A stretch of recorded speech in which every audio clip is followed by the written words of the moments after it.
तो दोस्तों एग्ज़ाम्स में अब मुश्किल से 2 हफ्ते का टाइम बचा है and I know, trust me, I understand कि इस टाइम पे ना हालत बहुत ख़राब होती है। समझ में नहीं आ रहा कि क्या रिवाइज़ करें, कितनी बार रिवाइज़ करें, कौन से क्वेश्चंस करें, या सारे क्वेश्चंस लिख कर करें, कितनी बार इको का चैप्टर्स पढ़ने हैं, मैथ्स में कौन से क्वेश्चंस करें, लॉ याद नहीं हो रही है, एमटीपी देखा तो उसमें कुछ नया क्वेश्चन दिख गया, मेरे दोस्त ने 2 बार रिवाइज़ कर लिया, मेरा 1 बार रिवाइज़ हुआ। ऐसी बहुत सी बातें जो दिमाग में चलती रहती है ना, राइट। लेकिन एक चीज़ हमेशा ध्यान रखना कि अगर आपने पिछले 3-4 महीने में सिलेबस कवर किया है, आपने रिवीजन अच्छे से करी है, अगले 10-12 दिन में अगर आप अच्छे से रिवीजन कर लेते हो, कोई नहीं रोक सकता आपको पास होने से। सीए फाउंडेशन में बेटा इतना कोई स्ट्रेस नहीं होता है अगर आपने कंसिस्टेंसी के साथ थोड़ी सी मेहनत करी है। सिलेबस कंप्लीट हो गया, हो गया। मैं कह रहा हूँ 80% भी हो गया हो, नॉट इवन 100%, 80% सिलेबस भी अगर आपका हो गया है और आपने उसको 2-3 बार रिवाइज कर लिया है, बस उतना ही चाहिए होता है।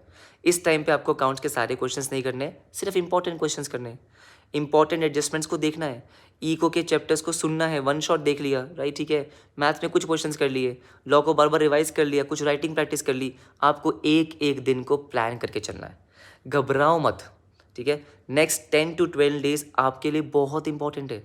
जितनी एफिशिएंटली आप रिवाइज करोगे उतना रिजल्ट आपका बेटर होगा। ध्यान रखना कि रिजल्ट आपके एग्जाम्स देने के बाद नहीं आता है, एग्जाम्स देने से पहले जो प्रिपरेशन का टाइम होता है ना, रिजल्ट आपका तब बनता है। तो रिजल्ट अभी बन रहा है, चाहते हो कि आपके मार्कशीट में लिखा हो पास, सक्सेसफुल, तो दोस्त इन दिनों में टाइम वेस्ट नहीं करना है।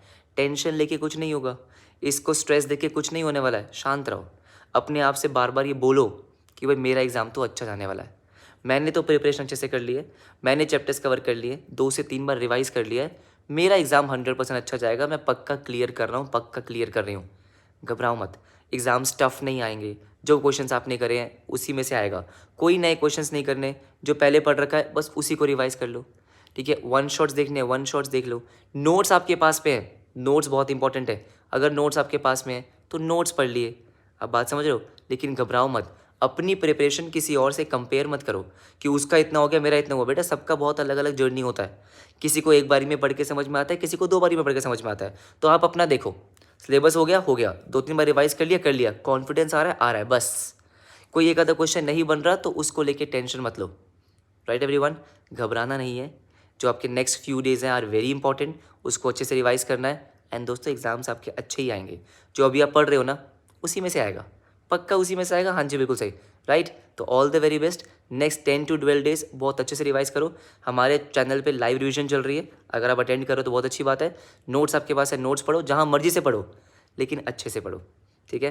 पढ़ाई करेंगे, एग्जाम्स फटाफट से क्लियर करेंगे।